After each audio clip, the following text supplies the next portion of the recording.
Hello my dear students, welcome back to debit credit classes. और आज से हम क्लास 11th की स्टैटिस्टिक्स स्टार्ट करने जा रहे हैं। जी हाँ, आज डे फर्स्ट है स्टैटिस्टिक्स का और स्टैटिस्टिक्स का डे फर्स्ट है। और आज स्टार्ट करेंगे चैप्टर 1 दैट इज इंट्रोडक्शन। ठीक है, आज अपन पूरा स्टैटिस्टिक्स का इंट्रोडक्शन लेंगे, है ना। तो बिना टाइम वेस्ट किए स्टार्ट करते हैं स्टैटिस्टिक्स का फर्स्ट चैप्टर। और अभी तक लाइक नहीं किया है तो लाइक कर दो, सब्सक्राइब कर दो और बेल आइकन को प्रेस कर दो ताकि आपकी कोई भी क्लास मिस ना हो। तो भाई स्टैटिस्टिक्स फॉर इकोनॉमिक्स चैप्टर 1 और आज है इसका इंट्रोडक्शन, है कि नहीं। थोड़ा परिचय कर लेते हैं भाई इस सब्जेक्ट के साथ में, जो कि क्या है बेटा, स्टैटिस्टिक्स है। ये जो स्टैटिस्टिक्स है ना, आपने पढ़ी भी है, आपने की भी है।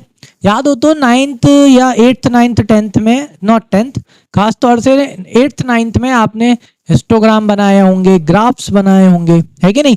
एक्चुअल में वो क्या है, वो स्टैटिस्टिक्स का ही पार्ट है।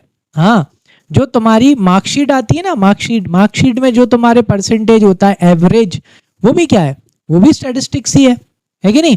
ये जो आप इतने मार्क्स को इकट्ठे करके फिर उसका परसेंटेज निकालते हो, स्टैटिस्टिक्स है। ठीक है, आपकी पॉपुलेशन स्टैटिस्टिक्स है, जो आपका कंपोजिशन है पॉपुलेशन का, वो भी क्या है, स्टैटिस्टिक्स है। हिंदी में स्टैटिस्टिक्स को क्या बोलते हैं बेटा, आंकड़े। क्या बोलते हैं, आंकड़े। एक्चुअली स्टैटिस्टिक्स भी किस लिए इस्तेमाल करी जाती है, स्टैटिस्टिक्स को बड़े बड़े डिसीजंस लेने में, प्रॉब्लम सॉल्व करने में, इन सब चीजों के लिए स्टैटिस्टिक्स का क्या होता है बेटा, इस्तेमाल होता है। आजकल तो बहुत ज्यादा डिमांड है डेटा एनालिसिस की। ठीक है, तो जो डेटा एनालिसिस्ट होते हैं ना, वो क्या करते हैं, वो इसी का इस्तेमाल करते हैं। किसका, स्टैटिस्टिक्स का। क्यों, क्योंकि बेटा जो डेटा होता है ना, जो न्यूमेरिकल फैक्ट्स होते हैं, जो न्यूमेरिकल फिगर्स होते हैं ना, वो खुद कुछ नहीं बोलते, है कि नहीं। उनसे क्या कराना पड़ता है, बुलवाना पड़ता है। तो वहीं पे कौन आती है, स्टैटिस्टिक्स आती है। तो अपन स्टैटिस्टिक्स के मेथड, टूल्स को इस्तेमाल करके ये जो म्यूट फिगर्स होते हैं ना, इन म्यूट फिगर्स से अपन बुलवाते हैं। समझ में आया। और फिर यही म्यूट फिगर्स आपको डिसीजन लेने में क्या करते हैं, हेल्प भी करते हैं, है कि नहीं। जैसे कि डेटा मिलेगा किसका, अगर पूरे देश का अनएम्प्लॉयमेंट का डेटा मिल जाएगा, तो उस डेटा से आप अनएम्प्लॉयमेंट की प्रॉब्लम सॉल्व कर पाओगे कि नहीं कर पाओगे, बिल्कुल कर पाओगे, है कि। एटलीस्ट आप पूरी अनएम्प्लॉयमेंट नहीं, लेकिन कुछ हद तक तो आप अनएम्प्लॉयमेंट क्या कर पाओगे, कम करवाओगे। कि अगर आपको अनएम्प्लॉयमेंट के टुवर्ड्स क्या करना है, अगर काम करना है तो। समझ में आई बात कि नहीं आई। तो जो स्टैटिस्टिक्स है ना, स्टैटिस्टिक्स बड़ा इंपॉर्टेंट चैप्टर है, सॉरी इंपॉर्टेंट सब्जेक्ट है। उसके पीछे का रीजन है बेटा इकोनॉमिक्स, क्योंकि इकोनॉमिक्स में स्टैटिस्टिक्स का इस्तेमाल किया जाता है बहुत सारे इंपॉर्टेंट डिसीजंस लेने में, बहुत सारे डेटा को समझने में, ताकि उस डेटा को समझ के जो भी इकोनॉमिक प्रॉब्लम्स हैं उनको होल लेवल पे क्या करा जा सके, सही किया जा सके। इसके लिए अपन इस्तेमाल करते हैं किसका बेटा, स्टैटिस्टिक्स का। समझ में आया कि नहीं, क्लियर है। चलो, तो बिना टाइम वेस्ट किए स्टार्ट करते हैं अपना स्टैटिस्टिक्स का बिल्कुल फर्स्ट चैप्टर। आ जाओ। तो क्या है स्टैटिस्टिक्स, तो व्हाट इज स्टैटिस्टिक्स। तो देखो, statistics is a branch of mathematics, economics भी बोलते हैं, फोकस्ड ऑन वही आप क्या करते हो यहाँ पे, collecting, organizing, analyzing, interpreting and presenting the data. जैसे मैं एग्जांपल लेता हूं आपकी मार्कशीट का, किसका, मैंने बोला ना आपकी जो मार्कशीट में जो एवरेज निकल के आया ना बेटा, वो भी क्या है, वो भी स्टैटिस्टिक्स है। तो आपने वो निकालने के लिए किया क्या, आपने पहले किया कलेक्टिंग ऑफ डेटा। आपने आपके जितने भी सब्जेक्ट्स थे उनके मार्क्स को आपने क्या किया बेटा, कलेक्ट किया। कलेक्ट करने के बाद आपने उसे क्या किया, ऑर्गेनाइज किया, व्यवस्थित किया। ठीक है, कि मैथ, साइंस, ठीक है, अब तो आप कॉमर्स में आ गए हो तो अकाउंट्स, इकोनॉमिक, बिजनेस स्टडीज, आपका इंग्लिश हो गया, आपका पी या कंप्यूटर क्या हो गया, ऑप्शनल सब्जेक्ट हो गया। ठीक है, ऑर्गेनाइज कर लिया। अब ऑर्गेनाइज करने में आप क्या करते हो, उनका टोटल लगाते हो। टोटल लगाने के बाद आप एवरेज निकालते हो। एवरेज याद हो तो मीन निकालना। मीन क्या होता है बेटा, एवरेज। आपने 8th 9th 10th में मैथ्स में सीखा है, वो भी क्या है बेटा, स्टैटिस्टिक्स ही है। समझ में आ रही चीज कि नहीं। अब आपने यहाँ पे क्या किया, उससे क्या करा, आपने आपका एवरेज निकाला, आपने उससे अपना परसेंटेज निकाला। परसेंटेज निकाल के बेटा एक तरह से आपने उसका क्या करा, एनालिसिस, आपने उसका एनालाइजिंग किया, आपने विश्लेषण किया कि ऑन एन एवरेज आपने कितना स्कोर किया है। फिर उसे क्या करा जाता है, फिर उसे इंटरप्रेट किया जाता है, उसको ट्रांसलेट किया जाता है, फिर उसे क्या करा जाता है, प्रेजेंट किया जाता है। प्रेजेंटेशन के लिए आप अलग अलग फॉर्म यूज करते हो, ग्राफ यूज करा जाता है। अगर आपने देखा हो तो कितनी बार टीवी पे पॉपुलेशन का ग्राफ दिखाया जाता है, अनएम्प्लॉयमेंट का ग्राफ दिखाया जाता है, प्रोडक्शन का, सेल का, परचेज का, इन सब चीजों का क्या दिखाया जाता है, ग्राफ दिखाया जाता है। That is called presenting. क्या होता है उसका, प्रेजेंटिंग द डेटा। और इस तरह से डेटा को प्रेजेंट करके बड़े आसानी से आप उसे क्या कर सकते हो, समझ सकते हो। तो ये ग्राफिकल प्रेजेंटेशन भी किस में आता है बेटा, स्टैटिस्टिक्स में। आ जाओ, it involves using numerical data to understand patterns, draw conclusions and solve real world problems. तो इन स्टैटिस्टिक्स अपन क्या करते हैं, स्टैटिस्टिक्स में अपन न्यूमेरिकल डेटा को इकट्ठा करते हैं, फिर उस न्यूमेरिकल डेटा को एनालाइज करते हैं, ठीक है, और उसे एनालाइज करके अपन उसे समझने की, मतलब पैटर्न्स को समझने की कोशिश करते हैं, उससे अपन कुछ कंक्लूजन्स निकालते हैं, यानी कुछ निष्कर्ष निकालते हैं। समझ में आया। फिर उसके बाद में अपन ये जो स्टैटिस्टिक्स है ना, इसका इस्तेमाल करते हैं अपन सॉल्व रियल वर्ल्ड प्रॉब्लम्स, मतलब जो वर्ल्ड में रियल प्रॉब्लम्स हैं, जैसे अनएम्प्लॉयमेंट है बेटा, पॉवर्टी है ना, इन सब चीज़ों की, इन ये इश्यूज को सॉल्व करने के लिए किसका इस्तेमाल किया जाता है, स्टैटिस्टिक्स का। कैसे किया जाता है, जितनी भी पॉपुलेशन है उसका डेटा पहले इकट्ठा किया जाता है, उसका डेटा इकट्ठा करने के बाद में उसमें देखा जाता है कि कितने लोग एम्प्लॉयड हैं, कितने लोग अनएम्प्लॉयड हैं। फिर उसमें बेटा ये भी देखा जाता है कि वो कौन कौन से सेक्टर में एम्प्लॉयड हैं, क्योंकि कुछ सेक्टर ऐसे होते हैं जहां पर अनएम्प्लॉयमेंट बड़ी जल्दी आती है, जरा सा सप्लाई डिमांड में चेंज हुआ और वहां क्या आ जाती है, अनएम्प्लॉयमेंट आ जाती है। तो इनका डेटा इकट्ठा किया जाता है, डेटा इकट्ठा करने के बाद में कितने लोग अनएम्प्लॉयड हैं वो देख के, कौन कौन सी एज ग्रुप के हैं उसके हिसाब से क्या बनाई जाती हैं, गवर्नमेंट पॉलिसीज और प्रोग्राम्स बनाते हैं, ताकि उस रियल वर्ल्ड प्रॉब्लम को क्या कर सकें, सॉल्व कर सकें। समझ में आया कि नहीं। तो statistics is used to take certain decisions so that various economic problems can be solved. समझ में आया, क्योंकि स्टैटिस्टिक्स क्या करता है बेटा, कॉम्प्लेक्स से कॉम्प्लेक्स डेटा को बड़े सिंपल फॉर्म में दिखा देता है। आपका जब भी रिजल्ट, अभी देखो अभी आप 11th में आ गए हो, अभी आप 10th का आपको पता ही होगा, किसी ने भी आपका रिजल्ट पूछा होगा ना, उसने सीधा परसेंटेज ही पूछा होगा, किसी ने भी ये नहीं पूछा होगा बेटा इसमें कितने आए या इसमें कितने आए। रीजन क्या है, क्योंकि उसमें स्टैटिस्टिकल टूल को लगा दिया है, वो क्या है, एवरेज, वो क्या है, परसेंटेज। उस परसेंटेज, आप जैसे ही किसी को भी परसेंटेज बताते हो तो वो हिसाब लगा लेता है कि भाई ऑन एन एवरेज इसके सब सब्जेक्टों में 80% आए, मतलब 80 मार्क्स आए। अगर 80% आए तो 70% आए तो कि इसके सभी सब्जेक्टों में 70 60 70 80 70 80 के आसपास नंबर आए हैं, तो इसके परसेंटेज कितने बने हैं।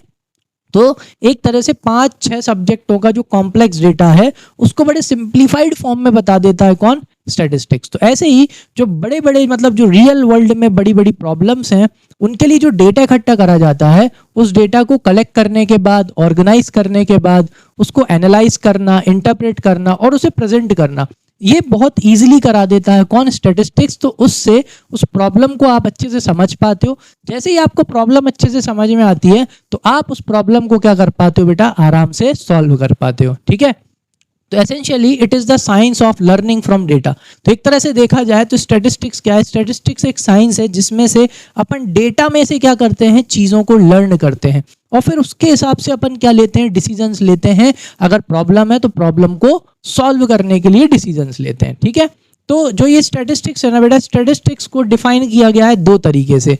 एक तो है उसका सिंगुलर सेंस और एक है उसका प्लूरल सेंस। सिंगुलर का मतलब पता है ना सबको, सिंगल।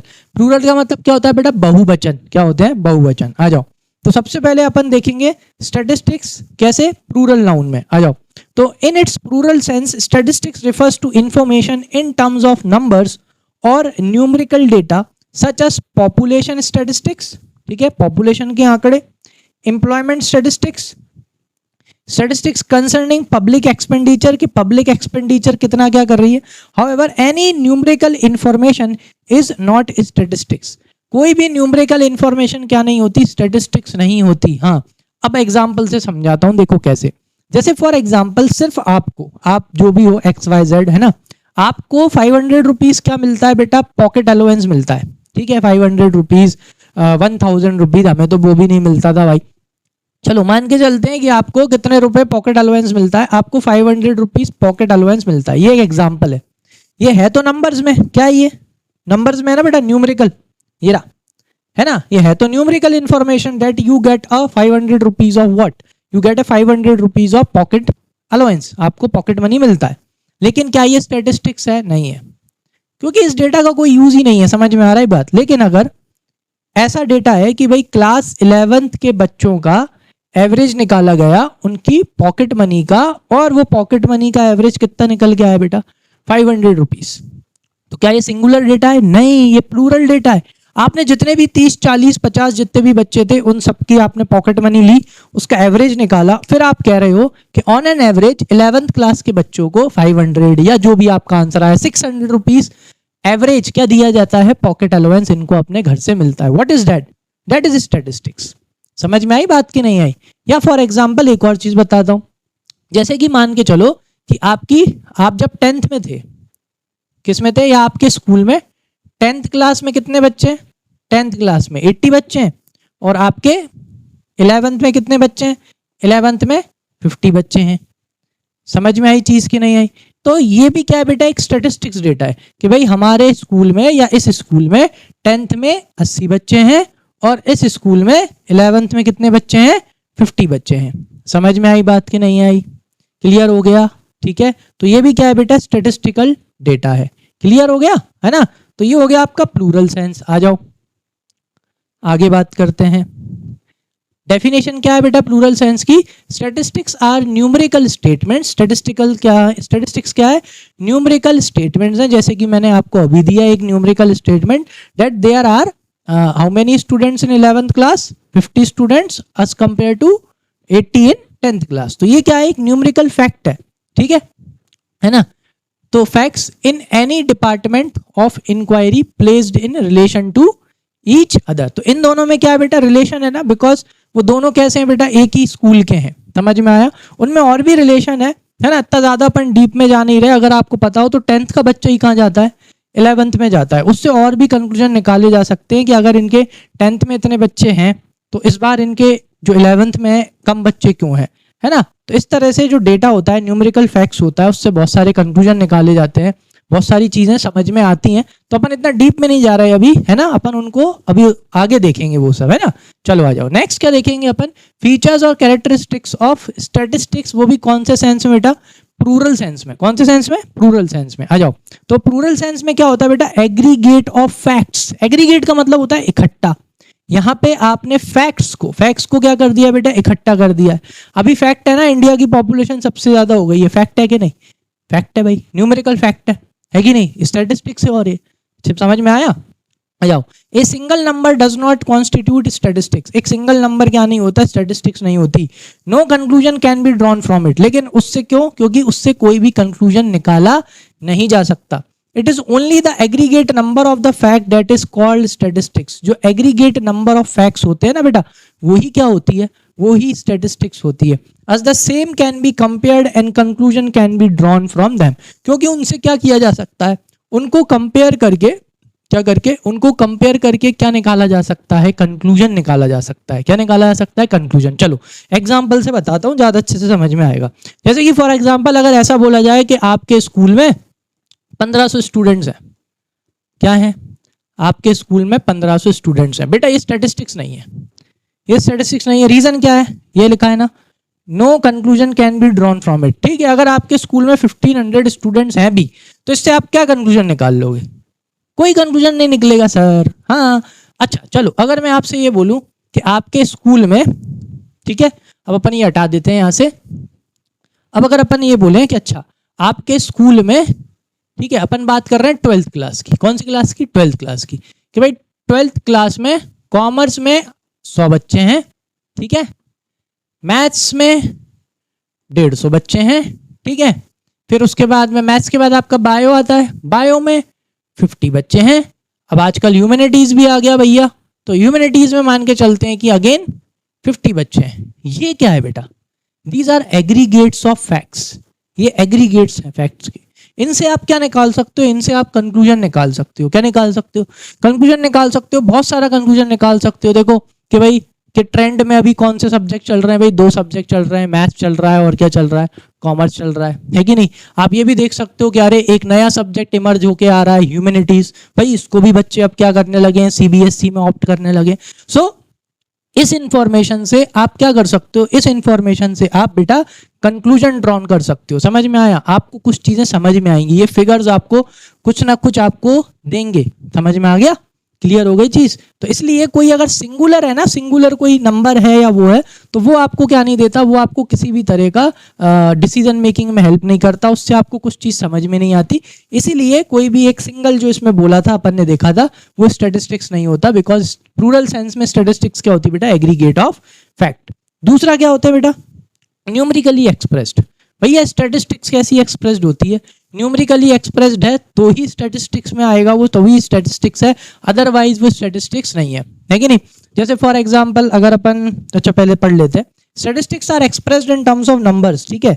जो क्वालिटेटिव एस्पेक्ट होता है, क्वालिटेटिव एस्पेक्ट यानी कि रिस्पेक्ट हो गई, ऑनेस्टी हो गई, ये क्या है, ये बेटा क्वालिटी होती है लोगों की, है ना, कि भाई ही इज ऑनेस्ट, है ना, ही इज सिंसियर, है ना, क्लियर हो गई। तो ये तो क्या हो गया, क्वालिटी हो गई। स्टैटिस्टिक्स क्वालिटी में डील नहीं करता, स्टैटिस्टिक्स काय में डील करता है, क्वांटिटी में, किसकी हाइट इतनी है, इसका वेट इतना है, समझ में आया। जैसे फॉर एग्जांपल अगर आपकी 11th क्लास में क्या पता लगा जाए कि भाई कौन बच्चा ऑनेस्ट है, उसका कोई मतलब नहीं है स्टैटिस्टिक्स में, समझ में आ गया कि नहीं आ गया।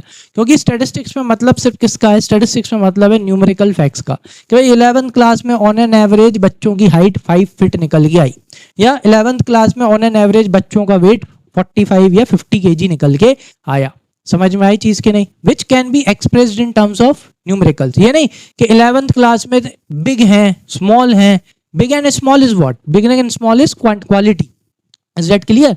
Tall short, tall and short is also quality. अच्छा इसका एक एग्जाम्पल देता हूं, जैसे कि फॉर एग्जाम्पल सब इरफान पठान को जानते हैं क्या भाई, कि भूल गए, है ना। चलो इरफान पठान क्रिकेटर है ना, उनकी हाइट है कितनी फिट भाई, 6 फीट है ना।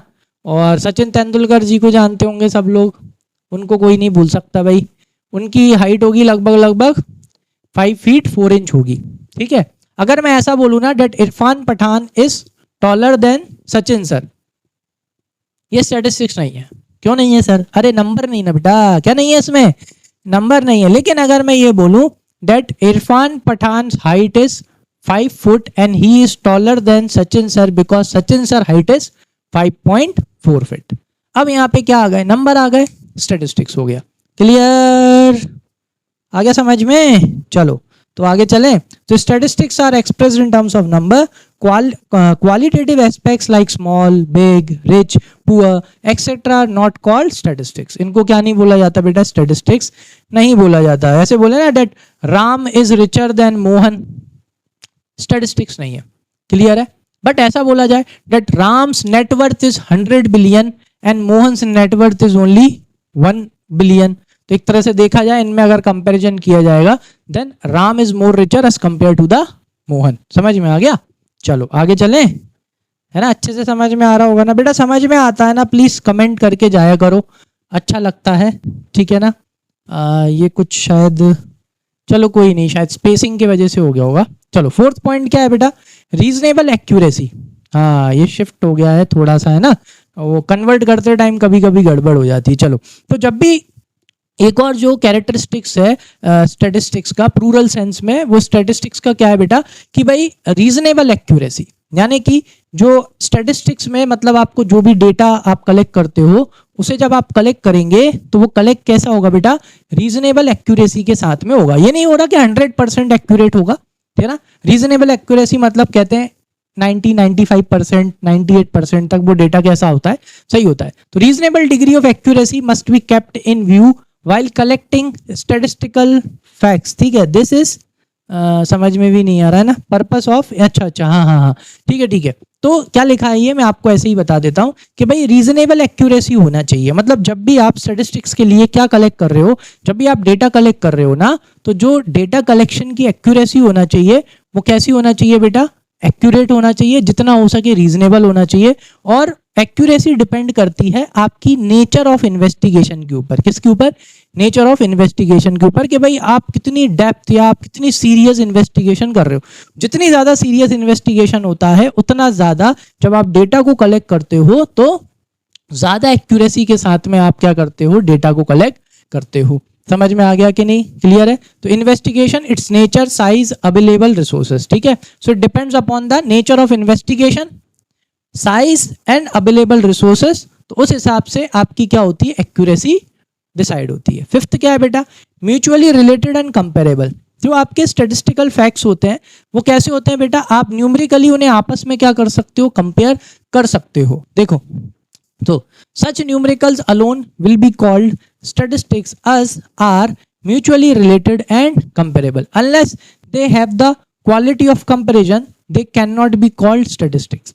समझ में आएगी नहीं, मतलब कि अगर उनमें ये क्वालिटी ही नहीं है, मतलब अगर आप उसको क्या नहीं कर सकते, दूसरे के साथ में कंपेयर नहीं कर सकते, मतलब वो क्या नहीं है बेटा, स्टैटिस्टिक्स ही नहीं है। जैसे फॉर एग्जांपल आपके जो मार्क्स हैं, आपका जो एवरेज है, आपका एवरेज आप अपने फ्रेंड्स के साथ में क्या कर सकते हो बेटा, कंपेयर कर सकते हो। क्लियर है कि नहीं, है ना। आप अपनी हाइट को अपने दूसरे फ्रेंड्स के साथ में क्या कर सकते हो, कंपेयर कर सकते हो। क्लियर है, तो ये क्या है बेटा, तो जस्ट जो चीज कंपेरेबल होती है, जो न्यूमेरिकल फैक्ट्स फिगर्स क्या होते हैं, कंपेरेबल होते हैं ना, वही क्या होते हैं बेटा, स्टैटिस्टिक्स होते हैं। क्लियर है, अगर वो नहीं है, unless they have the quality of comparison they can not be called statistics, उनको क्या नहीं बोला जाता, स्टैटिस्टिक्स नहीं बोला। Such numbers alone will be called statistics as are mutually related and comparable, मतलब कि उन्हीं न्यूमेरिकल्स को क्या बोला जाता है बेटा, स्टैटिस्टिक्स बोला जाता है, जिन्हें आप म्यूचुअली जो क्या करते हैं, रिलेट करते हैं, जिनमें एक दूसरे के साथ क्या होता है, रिलेशन होता है, और या तो आप उन्हें क्या कर सकते हो बेटा, कंपेयर कर सकते हो। क्या कर सकते हो, कंपेयर। समझ में आया, आ जाओ। 6 क्या है बेटा, प्री डिटरमाइंड ऑब्जेक्टिव।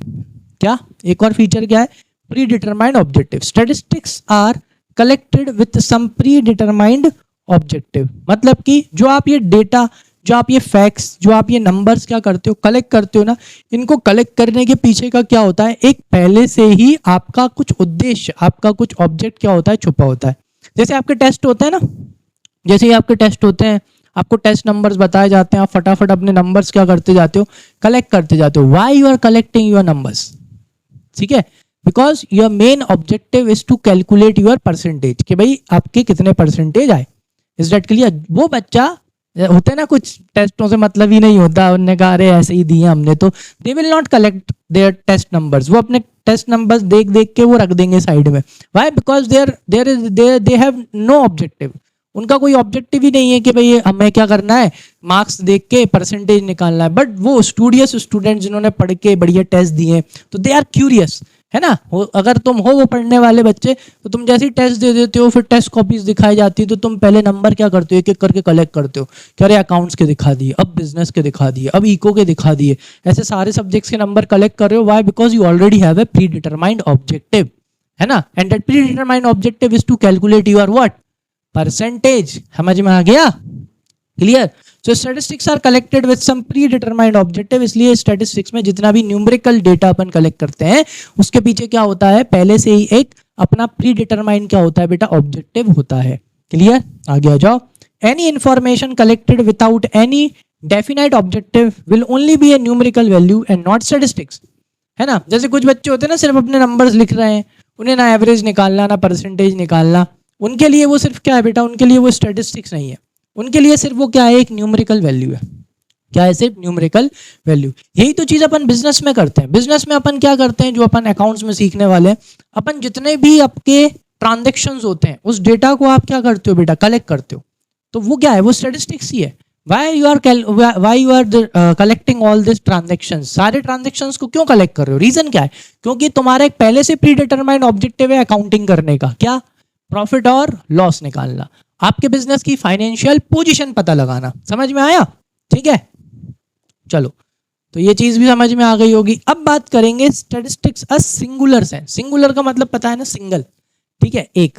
तो in a singular sense statistics means science of statistics या statistical methods. It refers to techniques और मेथड्स रिलेटिंग टू कलेक्शन, यानी कि अगर अपन स्टैटिस्टिक्स के सिंगुलर सेंस में बात कर रहे हैं, तो सिंगुलर सेंस में बेटा स्टैटिस्टिक्स क्या है, statistics is a science of statistics और स्टैटिस्टिकल मेथड, जहां पे जो टेक्निक्स होती हैं और मेथड्स होते हैं किससे रिलेटेड, डेटा कलेक्शन से रिलेटेड, क्लासिफिकेशन से रिलेटेड, मतलब टेक्निक कि भाई डेटा कैसे कलेक्ट किया जाएगा। आगे जो सेकंड चैप्टर आ रहा है ना, उसमें पढ़ेंगे कि डेटा को कलेक्ट कैसे करते हैं, कलेक्ट करने का भी तरीका होता है बेटा। फिर डेटा को क्लासीफाई कैसे करते हैं, यानी कि डेटा को छांटते कैसे हैं। समझ में आ गया, क्लियर है। फिर उसके बाद में सीखेंगे कि डेटा को प्रेजेंट कैसे करते हैं। आपने पिछली क्लासेस में, छोटी क्लास में ग्राफ बनाए ना, हिस्टोग्राम बनाए, वो टेबल बना के वो चौकट्टे चौकट्टे से वो बनाते थे अपन। ये देखो मैंने यहाँ बैकग्राउंड में भी डाल रखे हैं, ये इस तरह से डालते हैं ना। What is this? This is presentation of data. फिर ये इसको देख के क्या आपको बस यहीं तक सिखाया जाता है? आपको इन्हें क्या नहीं सिखाया जाता है? एनालाइज करना नहीं सिखाते उनसे, आपको एनालिसिस यानी विश्लेषण करना नहीं सिखाते, आपको उनको इंटरप्रिटेशन करना नहीं सिखाते।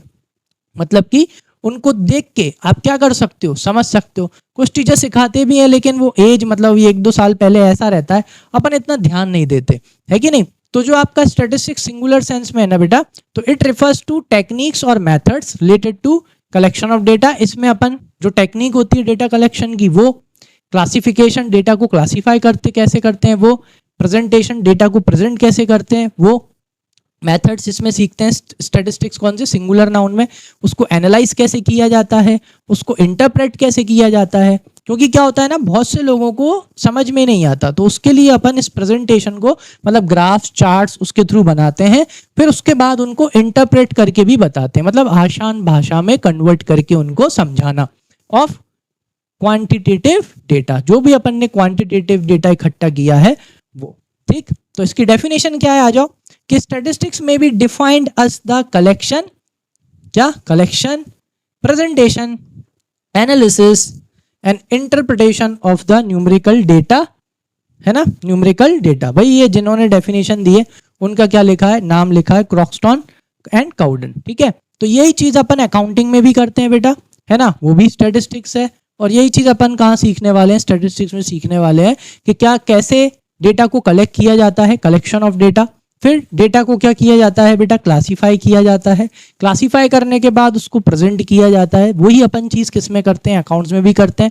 डेटा को कलेक्ट करते हैं, कलेक्ट करने के बाद क्लासीफाई करते हैं, लेडजर बताया था ना, लेडजर बनते हैं सबके, फिर उसे प्रेजेंट करते हैं, फिर अपन trading account, profit and loss account, और क्या बनाते हैं, बैलेंस शीट बनाते हैं। क्यों बनाते हैं, एनालाइज करने के लिए कि भाई बिजनेस में क्या हुआ, प्रॉफिट हुआ या लॉस हुआ। इसलिए ये इसमें है कॉमर्स में स्टैटिस्टिक्स, ठीक है, कि बिजनेस में प्रॉफिट हुआ या लॉस हुआ, बिजनेस की फाइनेंशियल पोजीशन क्या है, एनालाइज हो गया। एनालाइज करने के बाद करते हैं अपन इंटरप्रिटेशन करते हैं। क्या करते हैं, इंटरप्रिटेशन करते हैं, यानी उस अकाउंटिंग लैंग्वेज को सिंपल लैंग्वेज में ट्रांसलेट करके बिजनेस में, कंपनी में जितने लोग होते हैं उन सबको उस इंफॉर्मेशन को क्या कर देते हैं, कम्युनिकेट कर देते हैं। यही चीज किस में होती है बेटा, स्टैटिस्टिक्स में होती है। क्लियर, चलो क्लियर, आ जाओ नेक्स्ट पे चलें, आ जाओ बेटा। अब नेक्स्ट क्या बेटा, stages of statistical study, sorry, है ना।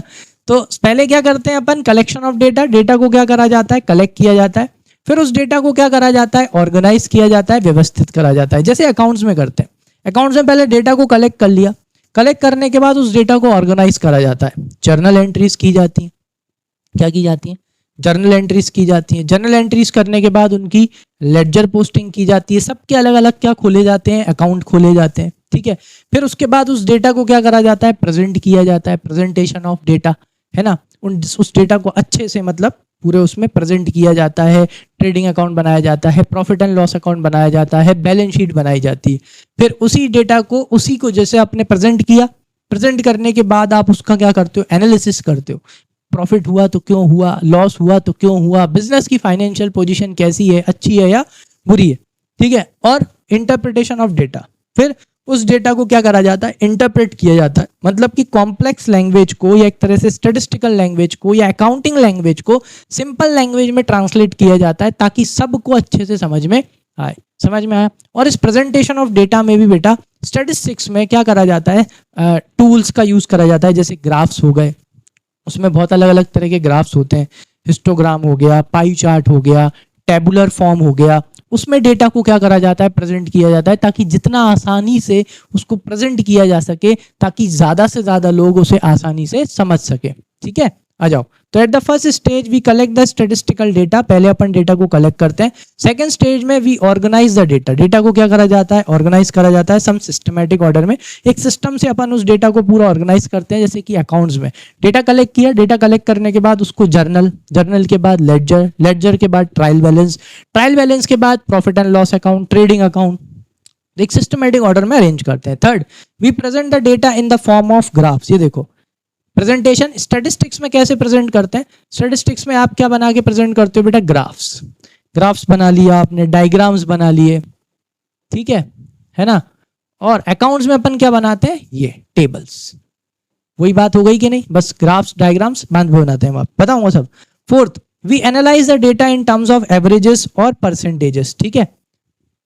फिर स्टैटिस्टिक्स में इस डेटा को कलेक्ट करने के बाद में अपन क्या करते हैं, कलेक्ट करने के बाद अपन उसका एवरेज निकालते हैं, और एवरेज निकाल के एक तरह से अपन उसका क्या कर रहे हैं बेटा, एनालिसिस कर रहे हैं, परसेंटेज निकाल के, एवरेज निकाल के, ठीक है। फिफ्थ क्या करते हैं, and finally we interpret the data to find certain conclusions. फिर अपन उस डेटा को इंटरप्रेट करते हैं, फिर ताकि क्या निकाल सकें, कंक्लूजन निकाल सकें। जैसे आपके मार्क्स में किया जाता है, पहले आपके मार्क्स को कलेक्ट किया जाता है, कलेक्ट करने के बाद उन्हें ऑर्गेनाइज किया जाता है, ऑर्गेनाइज करने के बाद उस मार्क्स को क्या करा जाता है, प्रेजेंट किया जाता है, किसमें, टेबल के फॉर्म में। आपने देखा होगा आपकी मार्कशीट आपको टेबल के फॉर्म में मिलती है।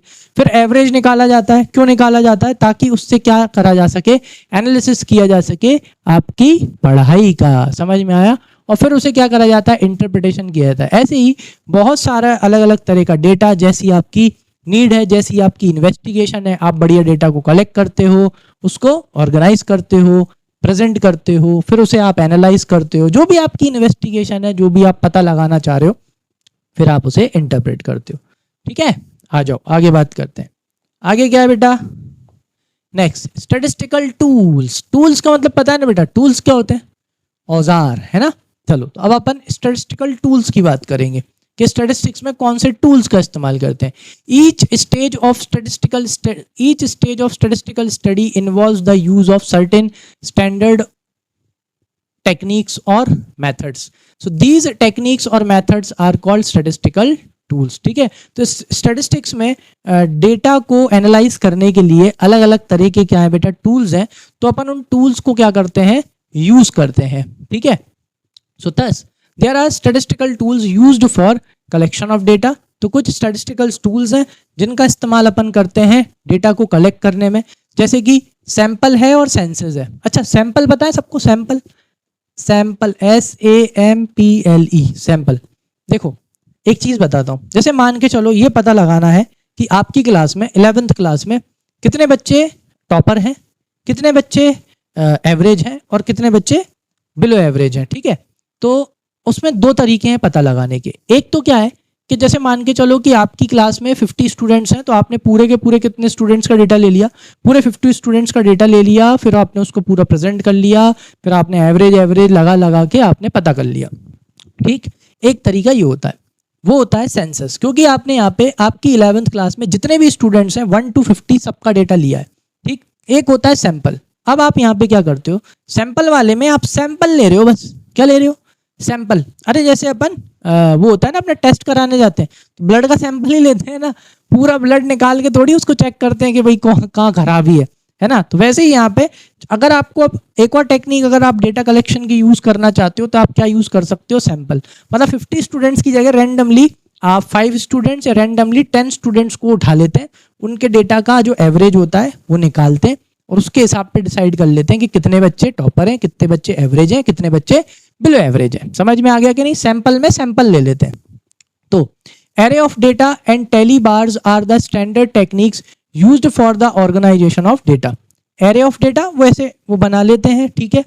ये tally bars are the standard technique used for the organisation of data, वो टेली बार बना लेते हैं, ठीक है। डेटा को लिखते जाते हैं और उसके सामने वो टिक लगाते जाते हैं और जैसे ही 5 हो जाता है तो उसको काट देते हैं, आपने छोटी क्लास में सीखा होगा, ठीक है। Tables, graphs and diagrams are the well known statistical tool for the presentation of data।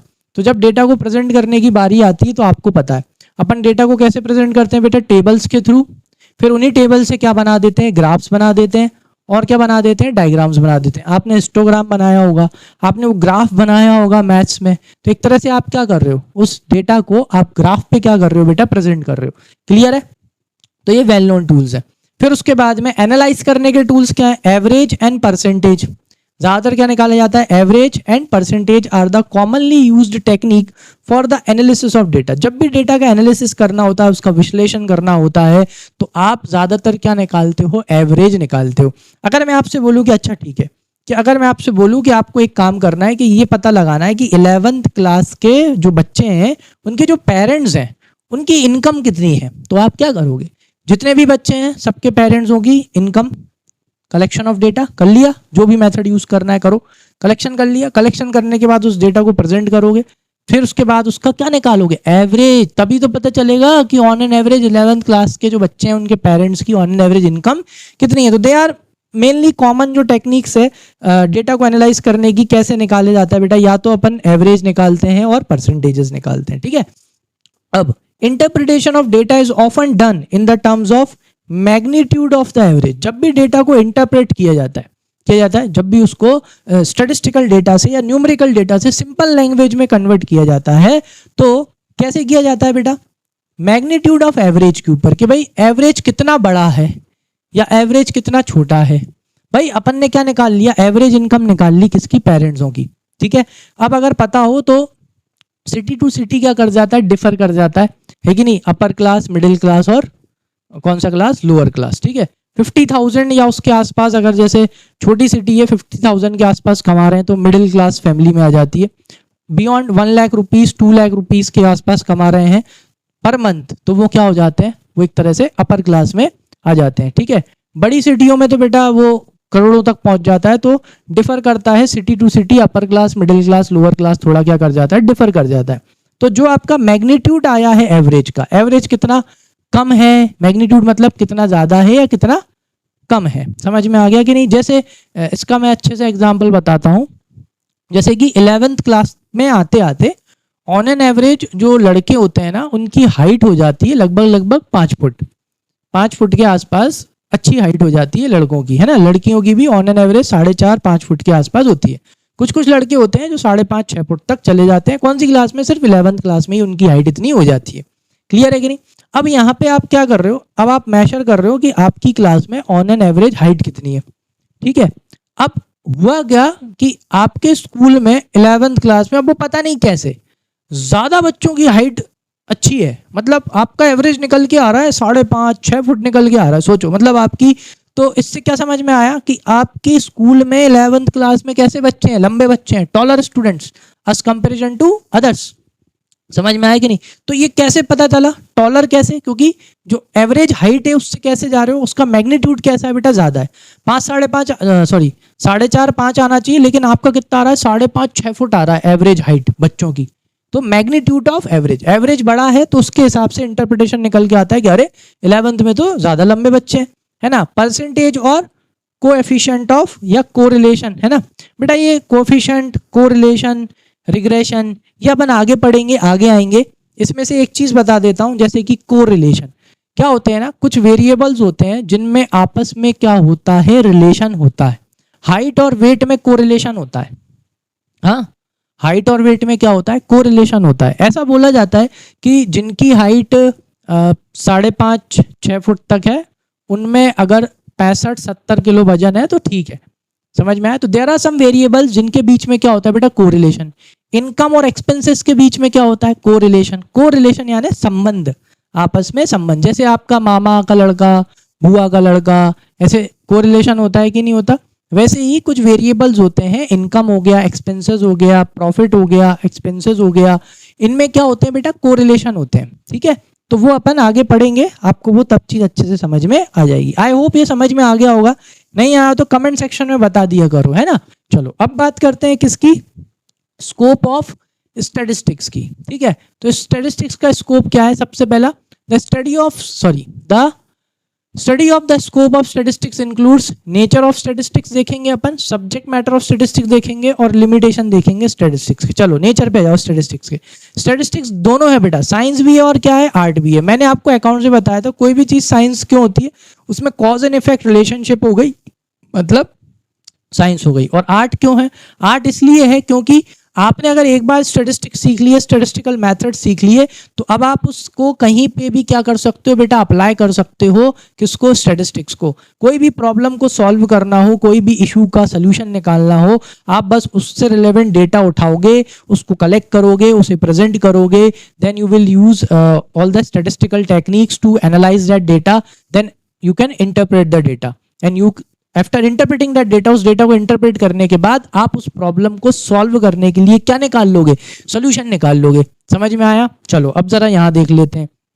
अब वैसे ये लोग साइंस क्यों बोलते हैं? साइंस इसलिए बोलते हैं जैसे science is a systematic knowledge. Science में क्या है? सिस्टमैटिक नॉलेज है, पूरा डिसाइडेड कैरिकुलम है, पूरा सिलेबस है, आप उसे सिस्टमैटिकली स्टडी कर सकते हो।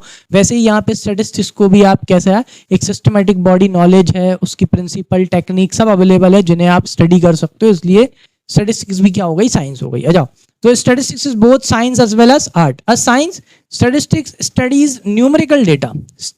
किसके स्टडी करती है स्टैटिस्टिक्स? न्यूमेरिकल डेटा की। कैसे? साइंटिफिक और सिस्टमैटिक मैनर में। बिल्कुल साइंटिफिक और सिस्टमैटिक मैनर में ये क्या करती है बेटा? डेटा को स्टडी करती है। ये साइंटिफिक का मतलब क्या होता है सर?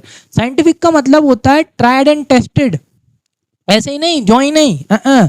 साइंस का मतलब होता है try. What is science? Science एक वो चीज है जिसके बारे में क्या करा गया है? टेस्ट किया गया है, और टेस्ट करने के बाद कि हाँ भाई समझ में आ गया, जिसका प्रूफ अवेलेबल है। क्लियर है? आ गई बात समझ में कि नहीं? तो वही चीज। तो ये क्या है बेटा? न्यूमेरिकल डेटा को साइंटिफिकली और सिस्टमैटिक मैनर में ये क्या करता है बेटा? स्टडी करता है। As an art. आर्ट क्यों बोलते हैं? Statistics relates to the quantitative data to the real life problems. इसको आर्ट इसलिए बोला जाता है क्योंकि ये कला है बेटा। स्टैटिस्टिक्स का इस्तेमाल करा जाता है, किसका? अपनी स्टैटिस्टिक्स का यूज करा जाता है, तो ये कला है। क्यों कला है? इसलिए है क्योंकि इस कला का इस्तेमाल करके, स्टैटिस्टिक्स की कला का मतलब, स्टैटिस्टिक्स को आर्ट क्यों बोलते हैं? इसलिए बोलते हैं क्योंकि ये कला है, क्योंकि इसका इस्तेमाल करके जो रियल लाइफ प्रॉब्लम्स होती हैं, क्या होती हैं? जो रियल लाइफ प्रॉब्लम्स होती हैं उनको आप क्या कर सकते हो? सॉल्व कर सकते हो, आप उनका सॉल्यूशंस निकाल सकते हो। क्या निकाल सकते हो? सॉल्यूशन। देखो एक सिंपल सी चीज बताता हूं। देखो बेटा, जब तक ना आप, जैसे आपके जो मार्क्स आते हैं, आप उन पे ध्यान क्यों नहीं देते? आप उस पे ध्यान दो। आप उस पे ध्यान दोगे तो आपको समझ में आएगा आप कौन से सब्जेक्ट में कमजोर हो। आपको कॉपियां क्यों दिखाई जाती हैं? इसलिए दिखाई जाती हैं ताकि आप उन्हें देखो और आप देख के समझो कि भाई आप कहाँ पे कमजोर हो। आप उस चीज को नोटिस करो, फिर उसके बाद में आप इस डेटा को कलेक्ट करो। कलेक्ट करने के बाद आप उस पर काम करो और आप अपनी प्रॉब्लम्स को क्या करो? सॉल्व करो। समझ में आया कि नहीं? और एक और एग्जांपल देता हूं। जैसे कि अगर आपकी इकोनॉमी में अनएम्प्लॉयमेंट है, क्या है? अनएम्प्लॉयमेंट है। अगर आपकी इकोनॉमी में अनएम्प्लॉयमेंट है तो उस अनएम्प्लॉयमेंट को हटाने के लिए आप क्या करोगे बेटा? ऐसे ही अंधाधुंध आप कुछ नहीं कर सकते। सबसे पहले आप क्या करोगे? सबसे पहले आप आपके इंडिया का पूरा, जहां पे भी जितने जितने लोग अनएम्प्लॉयड हैं, आप पहले उसका डेटा मंगाओगे। आ गया डेटा? फिर उस डेटा को मंगाने के बाद आप देखोगे कौन से रीजन में कितने लोग अनएम्प्लॉयड हैं और कहाँ हैं, क्योंकि आपके यहाँ शहर हैं, गांव हैं, कस्बे हैं। समझ में आया? फिर उस डेटा को इकट्ठा करके कि कहाँ पे कितने लोग अनएम्प्लॉयड हैं, किस एज के अनएम्प्लॉयड हैं, फिर उस हिसाब से आप क्या कर सकते हो? पॉलिसी प्रोग्राम बना सकते हो, ताकि उस रियल लाइफ प्रॉब्लम को आप क्या कर सको? सॉल्व कर सको। आप अपनी भी जो रियल लाइफ प्रॉब्लम है कि भाई पढ़ाई अच्छे से नहीं हो रही है, ये नहीं हो रहा, डेटा कलेक्ट करो। दिन भर क्या करते हो? टाइम निकालो, कौन से सब्जेक्ट में कमजोर हो उस सब्जेक्ट को निकालो, कौन कौन सी चीजें उसमें से नहीं आती, कलेक्ट कर रहे हो ना न्यूमेरिकल फैक्ट्स, बस फिर उसको लगाओ, अपने आप प्रॉब्लम सॉल्व होती है। ये चीज है ना? तो scientifical data we are able to analyse and understand the life problems much better than otherwise. ठीक है? तो जब आप क्या करते हो? When you use this what statistics, तो आप स्टैटिस्टिक्स का यूज करके, स्टैटिस्टिकल डेटा को यूज करके we are able to analyse, अपन उसको अच्छे से एनालाइज कर लेते हैं, अपन उसे अच्छे से समझ लेते हैं रियल लाइफ प्रॉब्लम को, और ज्यादा अच्छे से समझ लेते हैं। देखो अगर आपके सामने सिर्फ नंबर्स लिख दिए जाए कि आपके अकाउंट्स के इतने, मैथ्स के इतने इतने इतने इतने, ठीक है ना, तो आपको सिर्फ नंबर्स देख के समझ में नहीं आएगा। क्लियर है? आप जैसे उसका एवरेज निकालोगे, एवरेज निकालने के बाद आप थोड़ा उसको एनालाइज करोगे कि भाई इस सब्जेक्ट में ज्यादा है, इस सब्जेक्ट में कम मार्क्स हैं, तो क्यों है? ठीक है? तो उससे और अच्छे से समझ में आता है। ठीक है? आ जाओ आगे बात करते हैं। नेक्स्ट क्या है बेटा? सब्जेक्ट मैटर ऑफ स्टैटिस्टिक्स, है ना? सब्जेक्ट मैटर ऑफ स्टैटिस्टिक्स में क्या है? ये आज का लास्ट रहेगा, है ना? जैसे कि आपको बताइए, मैंने थोड़ा सा लेक्चर्स में चेंजेस किए हैं ताकि क्या, एक सब्जेक्ट थोड़ा कम से कम 1 घंटे तक पढ़ो। क्या रहता है ना बेटा? शॉर्ट कंटेंट से बचो। किससे बचो? शॉर्ट से। क्यों? चलती हुई ट्रेन देखी है? स्टेशन पे कभी तो देखी होगी। जब है ना ट्रेन बिल्कुल धीरे धीरे स्पीड से आपके सामने से निकल के जाती है ना, तो जब आप उस ट्रेन को देखते हो ना, तो आपको उस ट्रेन में सब कुछ दिखाई देता है। आपको देखा देता है कि कुछ लोग गेट पे खड़े हैं, कुछ बैठे हैं, कुछ अंदर बैठे हैं, कुछ खड़े हुए हैं, कुछ पानी पी रहे हैं, कुछ खा रहे हैं, समझ रहा है, कोई सो रहा है। तो जब वो ट्रेन धीरे धीरे धीरे धीरे धीरे धीरे स्टेशन से निकल के जाती है तो आपको सब दिखाई देता है, समझ में आया। और वो दृश्य आपको कुछ टाइम तक, बहुत टाइम तक याद भी रहेगा। हो सकता है कोई फनी चीज कर रहा हो और समझ में आई, नाक वाक में उंगली डाल रहे होते हैं और भी कुछ कर रहे होते हैं, अगर वो चीज आपको दिखी है आपको वो याद रहेगी बहुत टाइम तक, समझ में आया। लेकिन अब यहीं पे कोई ट्रेन जू करके निकल जाती है, कभी शताब्दी निकलती हुई देखी हो, कभी कोई ऐसी ट्रेन निकलती हुई देखी हो जो स्टेशन पे रुकती नहीं है, तो आप क्या देखोगे, वो ट्रेन एकदम जिप करके निकल जाती है। आप उसमें ये तक नहीं बता सकते कि कितने डब्बे थे, आप ये नहीं बता सकते कि गेट पे कौन बैठा हुआ था। तो इससे एक चीज समझो, अपने ब्रेन को समझो, शॉर्ट कंटेंट आपके ब्रेन को कमजोर बनाता है। रीजन क्या होता है, शॉर्ट कंटेंट ज्यादा टाइम तक याद नहीं रहता। शॉर्ट कंटेंट शॉर्ट इम्पैक्ट डालता है किसके ऊपर, आपकी मेमोरी के ऊपर। इसलिए मैं शॉर्ट कंटेंट बनाने से कतराता हूं, मुझे खुद अच्छा नहीं लगता, क्योंकि आप बस आधे घंटे पढ़ोगे, आधे घंटे पढ़ने के बाद गया, समझ में आया। लेकिन ये जो चीज मैंने डिटेल में इतने अच्छे से मैंने आपको एक एक चीज, एक एक लाइन आपको मैं समझा रहा हूँ यहाँ पे, तो उसका इम्पैक्ट कैसा रहेगा बेटा, लंबा रहेगा, आपको ज्यादा टाइम तक समझ में आएगा।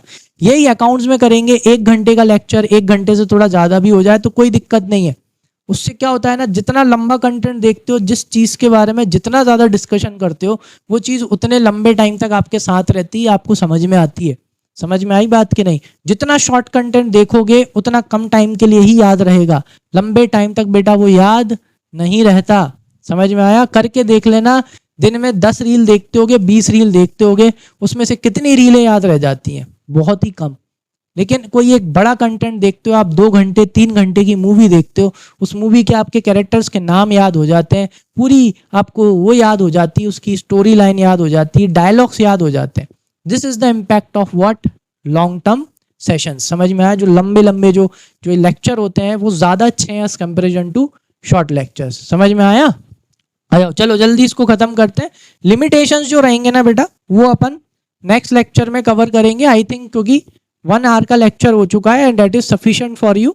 हाँ हाँ, चलो इसे खत्म करते हैं। इसके बाद में फिर एक दिन छोड़ के मिलेंगे, है ना, अकाउंट्स के बाद। आ जाओ, सेकंड क्या है बेटा, सब्जेक्ट मैटर ऑफ स्टैटिस्टिक्स। तो यहाँ पे 2 सब्जेक्ट मैटर है स्टैटिस्टिक्स के, एक है डिस्क्रिप्टिव स्टैटिस्टिक्स और एक है इन्फरेंशियल स्टैटिस्टिक्स। लो इसमें भी वही आ गया, डिस्क्रिप्टिव। डिस्क्रिप्टिव का मतलब समझते हो, डिस्क्रिप्शन, डिटेल में।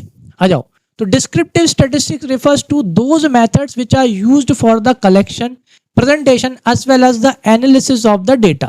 These methods relate to such estimations as measurement of central tendency, यानी कि आपको एवरेज निकालना है, मीडियन निकालना है, याद है बीच का, मोड निकालना है। मोड मतलब जो बार बार आया है, आपने पढ़ा है बेटा ये 8th 9th 10th में, आपने मीडियन निकालना पढ़ा है, mean, sum of all the variables divided by number of variables, mean average. Median बीच का, कि इनमें से बीच का कौन सा है, कौन सा फिगर बीच का है। मोड, कौन सा डेटा बार बार आ रहा है, मोड। ये सब निकालना सीखा है आपने। मेजरमेंट ऑफ डिस्पर्शन ये नहीं सीखा आपने, ये आप सीखोगे। Mean deviation, standard deviation, deviation मतलब अलग चले जाना, ठीक है, ये अपन पढ़ेंगे, है ना, आगे पढ़ेंगे। मेजरमेंट ऑफ कोरिलेशन, जो मैंने आपको बताया कि 2 वेरिएबल्स के बीच में क्या होता है, कोरिलेशन होता है ना, इनके बारे में अपन पढ़ेंगे। जो डिस्क्रिप्टिव स्टैटिस्टिक्स होती है, डिस्क्रिप्टिव स्टैटिस्टिक्स में जो डेटा कलेक्ट किया जाता है वो डिटेल में कलेक्ट किया जाता है। क्यों? क्योंकि जितना ज़्यादा डिटेल में डेटा कलेक्ट किया जाता है उतना अच्छे से आप इन मेथड्स का यूज करके आप एवरेज निकाल सकते हो, आप मीडियन निकाल सकते हो, आप मोड निकाल सकते हो, और आपका जो रिजल्ट आता है, क्योंकि जितना डिटेल में डेटा होगा उतना ज़्यादा एक्यूरेट रिजल्ट आएगा। अपन को भी तो क्या चाहिए, रिजल्ट ही तो चाहिए। डिटेल में पढ़ो, एक एक चीज अच्छे से डिटेल में पढ़ो, भले ही एक बार पढ़ो लेकिन तगड़ा पढ़ो, क्योंकि क्या होगा, जितना अच्छा डिटेल में पढ़ोगे उतना अच्छा क्या आएगा, रिजल्ट आएगा। समझ में आया। अब ये हो गया भाई इन्फ्रेंशियल स्टैटिस्टिक, जो आजकल के बच्चे करते हैं, शॉर्ट कंटेंट। कौन सा content? Inferential statistic refers to all such methods by which conclusions are drawn relating to the universe or population on the basis of given sample। समझ में आया। इन्फ्रेंशियल स्टैटिस्टिक्स में क्या करा जाता है बेटा, सैंपल उठा लिया जाता है, बस क्या उठा लिया जाता है, सैंपल उठा लिया जाता है और उसके बेसिस पे आप किससे रिलेटेड कंक्लूजन निकाल लेते हो, उसके बेसिस पे आप यूनिवर्स और पॉपुलेशन का क्या निकाल लेते हो बेटा, आप कंक्लूजन निकाल लेते हो, निष्कर्ष निकाल लेते हो। अच्छा एक बात बताऊं, देखो कभी कभी क्या होता है ना, कुछ लोगों से तुम मिलते हो नहीं, ठीक है, आपका दोस्त यार क्या करता है, उसके बारे में एक सैंपल दे देता है, अरे वो तो ऐसा है, अरे वो तो रूड है, अरे तू कहाँ, उससे बात मत करना। तुम उससे मिले नहीं मिले, ठीक, तुमने उससे बात करी नहीं करी, तुमने कभी उसके साथ 2 घंटे 3 घंटे बिताए नहीं बिताए, बस एक सामने वाले ने तुमको क्या दे दिया, एक सैंपल दे दिया, उस सैंपल के बेसिस पे पूरी पॉपुलेशन यूनिवर्स यानी उस बेचारे का जो भी कैरेक्टर है उसका आपने क्या कर दिया, आपने उसका कंक्लूजन निकाल लिया।